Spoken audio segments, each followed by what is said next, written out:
Good morning students. आज हम सर्वोच्च न्यायालय के बारे में पढ़ेंगे। यह एमए फाइनल का खंड ख है और सर्वोच्च न्यायालय से आज खंड ख शुरू हो रहा है। यह बीए सेकेंड ईयर के भी खंड ख का ही भाग है।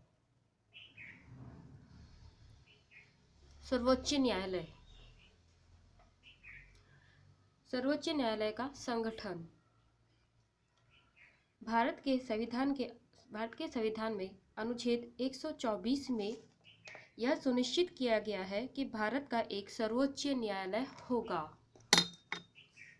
अनुच्छेद 124 में भारत में एक सर्वोच्च न्यायालय के लिए कहा गया है कि भारत में एक सर्वोच्च न्यायालय होगा। मूल संविधान में सर्वोच्च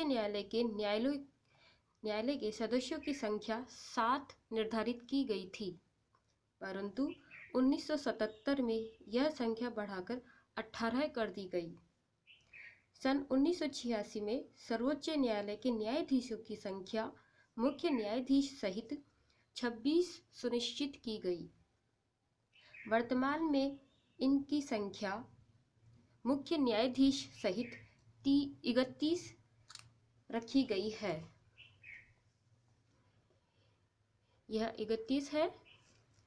इसमें एक मुख्य न्यायाधीश और 30 अन्य न्यायाधीश हैं।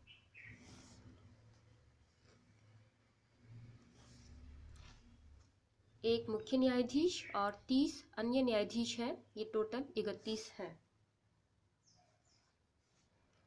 संविधान के अनुच्छेद 145 के तहत यह निर्धारित किया गया है कि किसी समआधिक विषय पर निर्णय देने के लिए कम से कम 5 न्यायाधीश होने चाहिए। यदि सर्वोच्च न्यायालय किसी संवैधानिक विषय पर अपना निर्णय दे रहा है तो उस निर्णय को देने के लिए कम से कम 5 न्यायाधीशों की पीठ बैठनी चाहिए। उच्चतम न्यायालय के न्यायाधीशों की नियुक्ति राष्ट्रपति द्वारा की जाती है। मुख्य न्यायमूर्ति राष्ट्रपति द्वारा उच्चतम न्यायालय तथा राज्यों के उच्च न्यायालयों के ऐसे न्यायाधीशों के परामर्श के पश्चात जिसे राष्ट्रपति आवश्यक समझे नियुक्त किया जाएगा। अर्थात उच्चतम न्यायालय के न्यायाधीशों की नियुक्ति राष्ट्रपति करता है और राष्ट्रपति जब इनकी नियुक्ति करता है तो उच्चतम न्यायालय तथा उच्च न्यायालय के उन न्यायाधीशों का परामर्श ले सकता है जिन्हें वह आवश्यक समझता हो। संविधान के अनुच्छेद 124(3) में अनुच्छेद 124(3) में उच्चतम न्यायालय ने न्यायाधीशों की नियुक्ति संबंधी अर्हताएं दी गई हैं।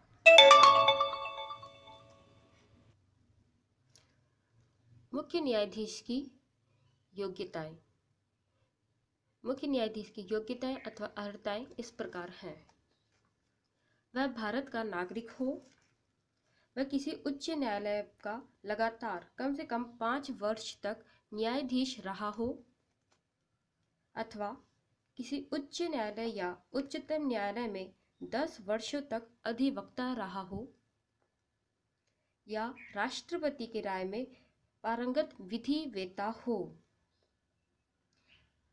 भारत में न्यायाधीशों की योग्यताओं के लिए आवश्यक है कि वह भारत का नागरिक हो अथवा वह उच्च न्यायालय में लगातार कम से कम 5 साल के लिए न्यायाधीश के पद पे रहा हो, अथवा उच्च न्यायालय या उच्चतम न्यायालय में 10 वर्षों तक अधिवक्ता अर्थात वकील के पद पे रहा हो।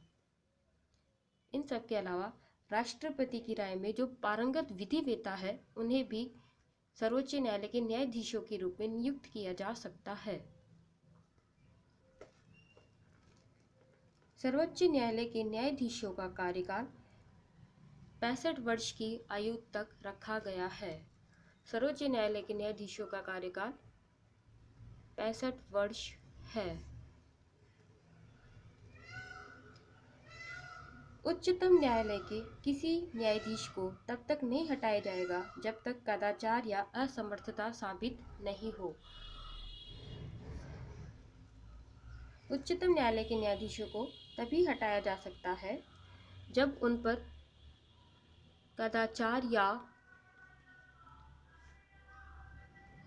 असमर्थता साबित हो गई हो। उच्चतम न्यायालय के न्यायाधीशों को हटाने के लिए संसद के प्रत्येक सदन द्वारा अर्थात लोकसभा तथा राज्यसभा द्वारा अपनी कुल सदस्य संख्या के बहुमत तथा उपस्थित एवं मतदान देने वाले सदस्यों के 2/3 बहुमत द्वारा पारित समादेश राष्ट्रपति को भेजना पड़ता है। अर्थात न्यायाधीशों पर महाभियोग की प्रक्रिया में सदन के प्रत्येक सदन की कुल सदस्य संख्या के बहुमत तथा उपस्थित एवं मतदान देने वाले सदस्यों के 2/3 बहुमत द्वारा पारित समादेश द्वारा ही राष्ट्रपति मुख्य न्यायाधीश को और सर्वोच्च न्यायालय के अन्य न्यायाधीशों को उनके पद से हटा सकता है। इसे महाभियोग की प्रक्रिया कहा जाता है। राष्ट्रपति संसद के ऐसे प्रस्ताव से उन न्यायाधीशों को पदच्युत भी कर सकता है। अर्थात राष्ट्रपति संसद के प्रस्ताव द्वारा भी न्यायाधीशों को उनके पद से हटा सकता है। यह अनुच्छेद 124(4) में दिया गया है। संविधान के अनुच्छेद 125 के अनुसार उच्चतम न्यायालय के न्यायाधीशों को इतना वेतन दिया जाएगा जितना संसद विधि बनाकर निर्धारित करे। अर्थात न्यायाधीशों का वेतन, उच्चतम न्यायालय के न्यायाधीशों का वेतन संसद विधि बनाकर निश्चित करती है। न्यायाधीशों के विशेषाधिकारों और भत्तों में उनके कार्यकाल के दौरान कोई ऐसा परिवर्तन नहीं किया जा सकता जो उनके लिए अलाभकारी हो। यह अनुच्छेद 125(2) में दिया गया है। न्यायाधीशों के विशेषाधिकार और भत्तों में उनके कार्यकाल के दौरान कोई परिवर्तन नहीं किया जा सकता। अनुच्छेद 125(2). वर्तमान समय में सर्वोच्च न्यायालय के मुख्य न्यायाधीश का वेतन 5 लाख रुपए प्रतिमाह दिया जाता है। 5 लाख रुपए प्रतिमाह यह सर्वोच्च न्यायालय के मुख्य न्यायाधीश का वेतन है। अनुच्छेद 126 के अनुसार जब भारत के मुख्य न्यायाधीश का पद रिक्त हो तब न्यायालय के न्यायाधीशों में से जिसे राष्ट्रपति इसके लिए नियुक्त करे वह मुख्य न्यायाधीश के रूप में कार्य करेगा। मुख्य न्यायाधीश का पद रिक्त होने पर राष्ट्रपति न्यायालय के न्यायाधीशों में से किसी को भी न्यायाधीश के रूप में, मुख्य न्यायाधीश के रूप में नियुक्त कर सकता है। उच्च न्यायालय के सेवानिवृत्त न्यायाधीशों को उच्चतम न्यायालय में तदर्थ न्यायाधीश के रूप में कार्य करने के लिए कहा जा सकता है। अनुच्छेद 128। अनुच्छेद 128 के तहत उच्च न्यायालय के रिटायर्ड न्यायाधीशों को उच्चतम न्यायालय में तदर्थ न्यायाधीश के रूप में कार्य करने के लिए कहा जा सकता है। यह तभी होता है जब न्यायालय के कार्यभार अधिकता में हो। अनुच्छेद 127। मुख्य न्यायाधीश राष्ट्रपति की सलाह से और संबंधित उच्च न्यायालय के न्यायाधीशों से परामर्श करके किसी उच्च न्यायालय के किसी न्यायाधीश को उच्चतम न्यायालय में तदर्थ नियुक्ति कर सकता है।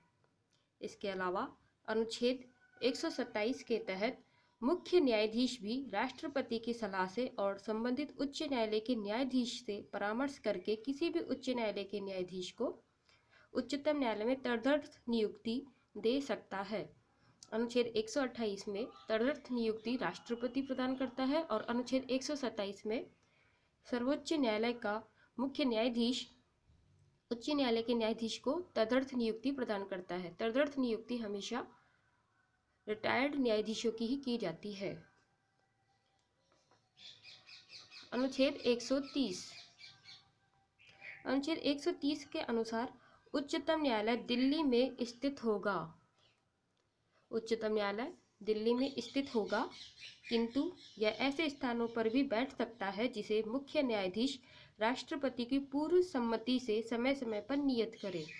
भारत का मुख्य न्यायालय उच्चतम न्यायालय दिल्ली में स्थित है, किंतु अनुच्छेद 130 के अनुसार यह अन्य स्थानों पर भी बैठ सकता है जिसे मुख्य न्यायाधीश राष्ट्रपति की पूर्व सहमति से समय समय पर नियत कर सकता है।